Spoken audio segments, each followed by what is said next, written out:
وسلم نے فرمایا اس کے لیے سب سے بہترین چیز ہے کہ اس پیٹ میں جہنم کی آگ بھر دی جائے، دوزخ کی آگ ہی بھری جائے گی۔ اے مومنو، تمہارے لیے اللہ تعالیٰ نے جو راستے بیان کیے ہیں ان راستوں سے ہرگز نہ ہٹنا، ہرگز نہ ہٹو۔ قرآن پاک میں اللہ تعالیٰ نے ایک جگہ نہیں کئی جگہوں پر ارشاد فرمایا کہ تم زمین میں پھیل جاؤ، اللہ کا رزق تلاش کرو۔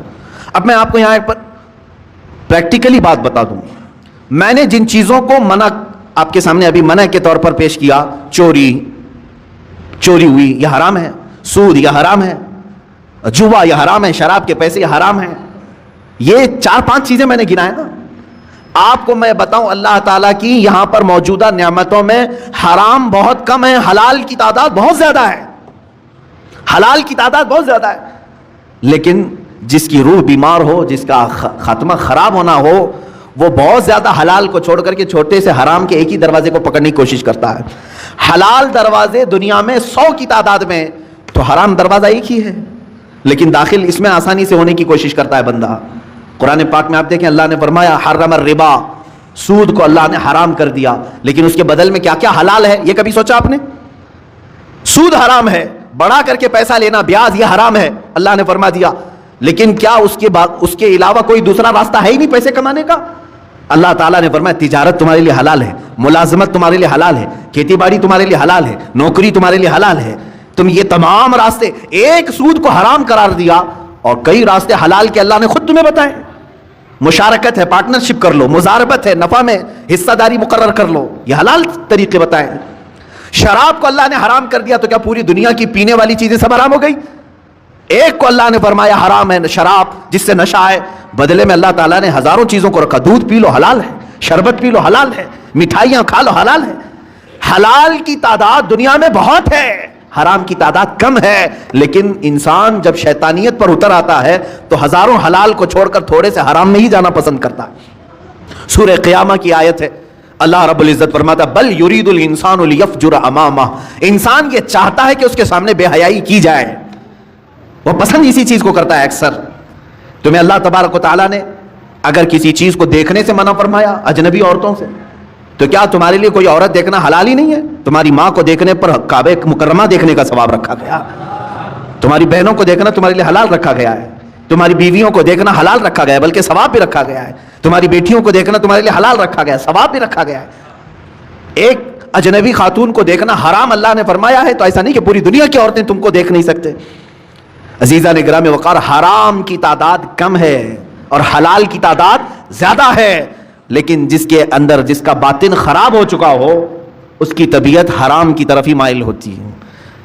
اللہ کے حبیب صلی اللہ تعالیٰ علیہ وسلم کی ایک حدیث میں سناؤں آپ کو، موسیٰ کلیم اللہ علیہ الصلوۃ والتسلیم کوہ طور پر جا رہے تھے، ایک بندے کو آپ نے روتے ہوئے گڑ گڑاتے ہوئے دیکھا، وہ دعا کر رہا تھا، اور کیسے دعا کر رہا تھا، اتنا رو چکا تھا وہ کہ اس کے کپڑے بھیگ چکے تھے آنسوؤں سے، اس کے آنسوؤں سے کپڑے بھیگ چکے تھے، رو رو کر کے زار و قطار وہ دعائیں کر رہا تھا۔ موسیٰ علیہ السلام جلیل القدر پیغمبر ہے، انہیں ترس آ گیا اس پر۔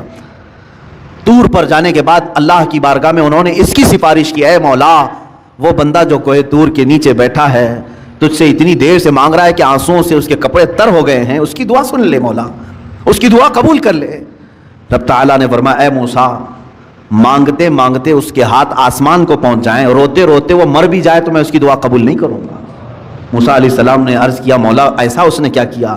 رب تعالیٰ فرماتا ہے کہ اس لیے کہ اس کے بدن پر کپڑے حرام ہیں اور پیٹ میں لقمہ حرام ہے، حرام کا لقمہ اس کے پیٹ میں ہے اور حرام کا لباس اس کے جسم پر ہے، میں اس کی دعا کو اس کی موت تک قبول نہیں کروں گا۔ دعائیں نہیں جاتی ہیں، بار اجابت تک نہیں ٹکرائیں گی۔ دعاؤں کے قبول ہونے کی شرائط کبھی آپ نے پوچھا کسی سے جا کر کے؟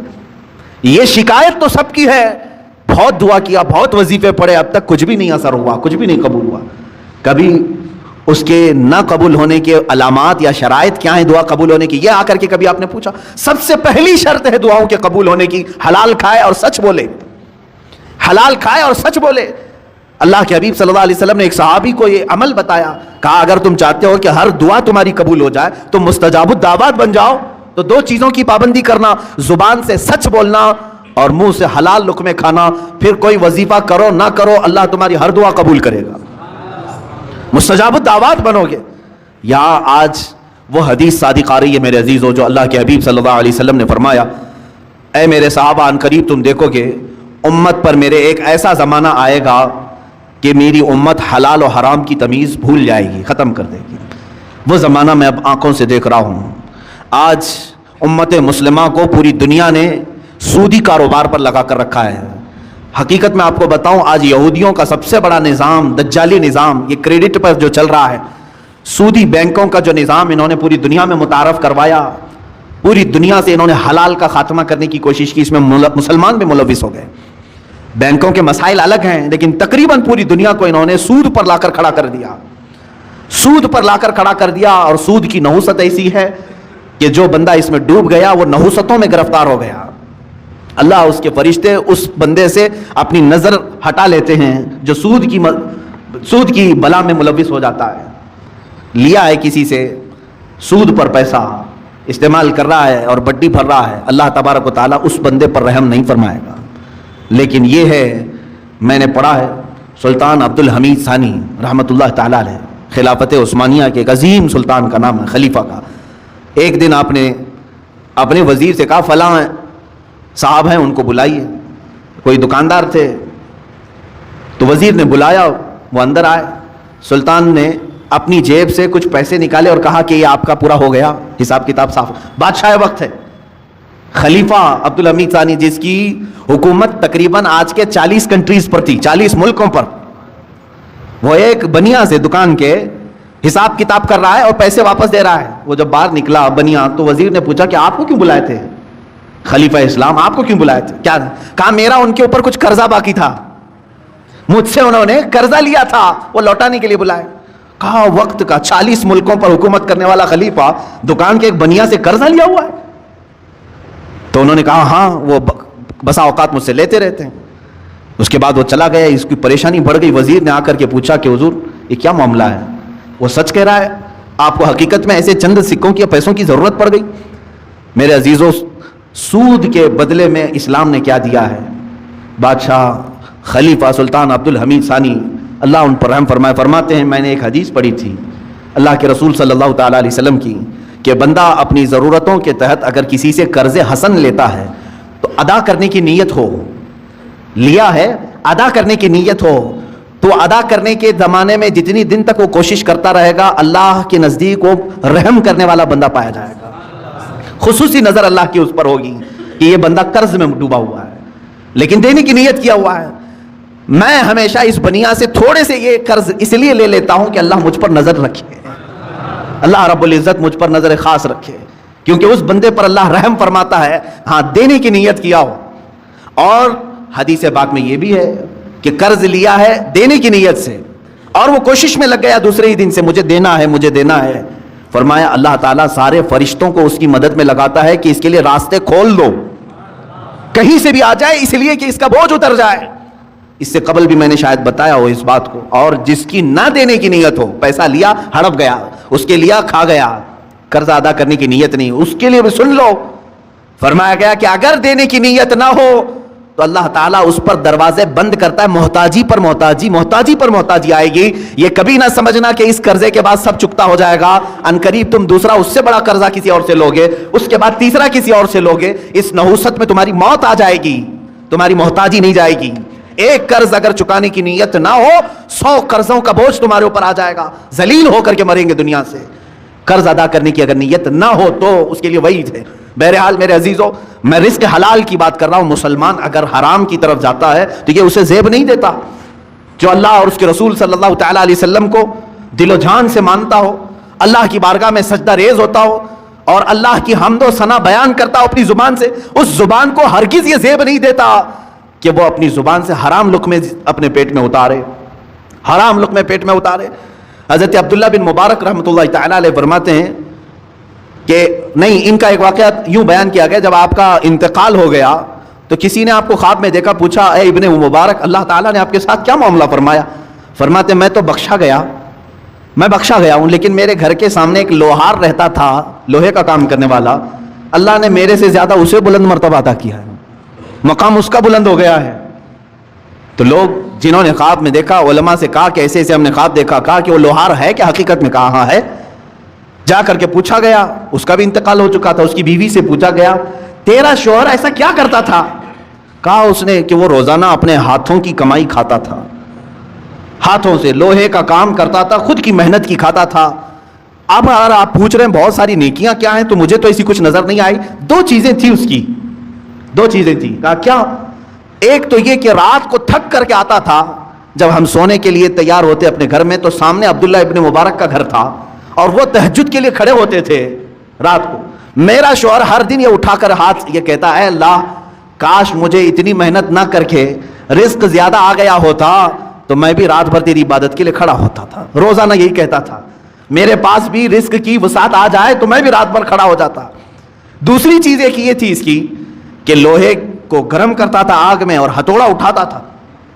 ہتھوڑا اٹھا کر کے پیٹنا ہوتا ہے لوہے کو شکل دینے کے لیے, لیکن جیسے ہی گرم ہو جاتا لوہا اور اس نے ہتھوڑا اٹھایا, اذان کی اگر آواز آ جاتی تو ہتھوڑا پیچھے پھینک دیتا تھا. وہ کہتا اب میرے مولا نے مجھے پکارا ہے, اس کے بعد مارا ہوا ہتھوڑا میرے لیے حلال نہیں ہے. رب تعالیٰ کی پکار کے بعد اگر میں نے ہتھوڑا مارا اور پھر اس سے شکل بنی اور پھر وہ بازار میں بکا, پھر اس کی آمدنی آئی, وہ لوہار کہتا یہ میرے لیے حلال نہیں ہے. میں رب کو چھوڑ کر کے کوئی کمائی نہیں چاہتا.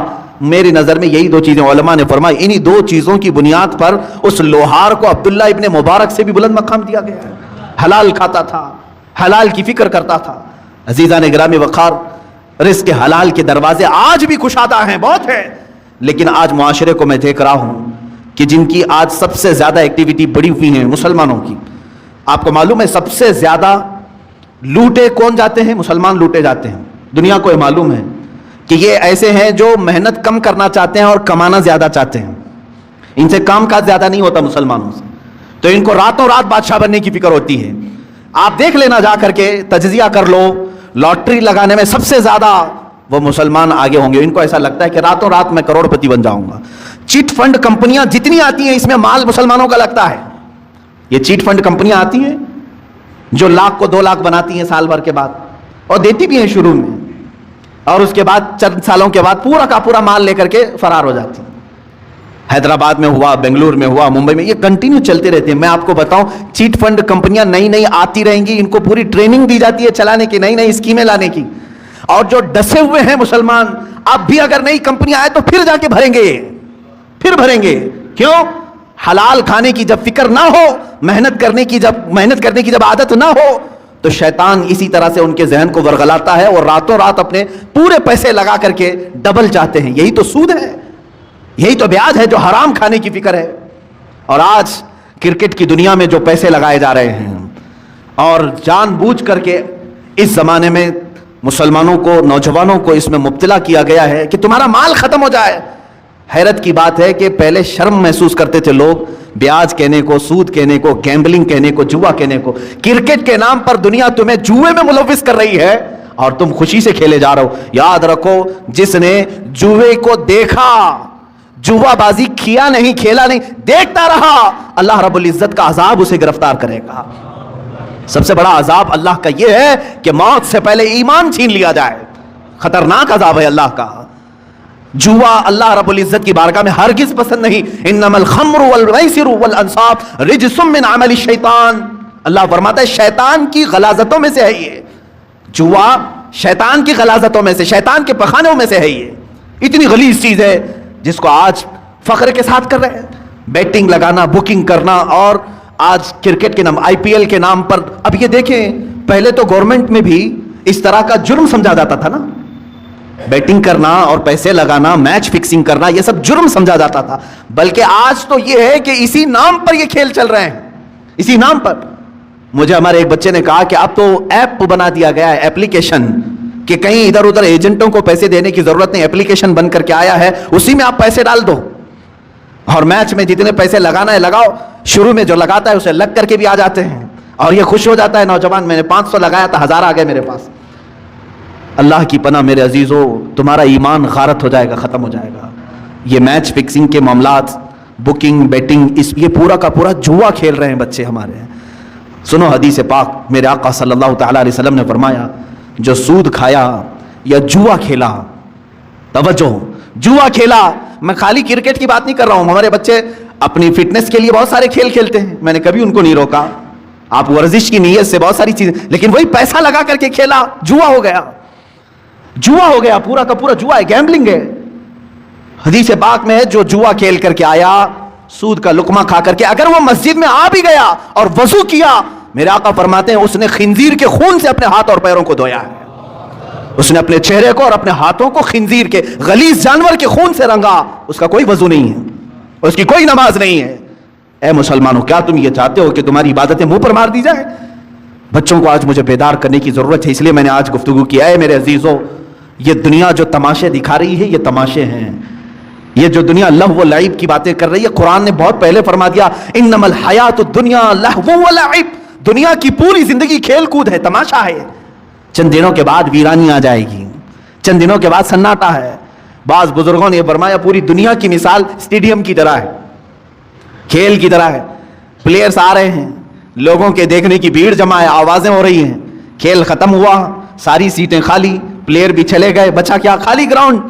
تمہاری زندگی دنیا میں ایسی ہی ہے، تم آئے ہو ہنسی خوشی کھیل کود سب چیزوں میں اپنی زندگی ختم کیے، اچانک ملک الموت کا پنجہ پڑے گا، اور پھر جب تم قبرستان میں لے جائے جاؤ گے تو سارا کا سارا سناٹا ہوگا، کچھ نہیں، اب دنیا کا شور شرابہ کچھ نہیں، وہاں پھر سزا دینے والے فرشتوں کی چنگار سنائی دے سکتی ہے۔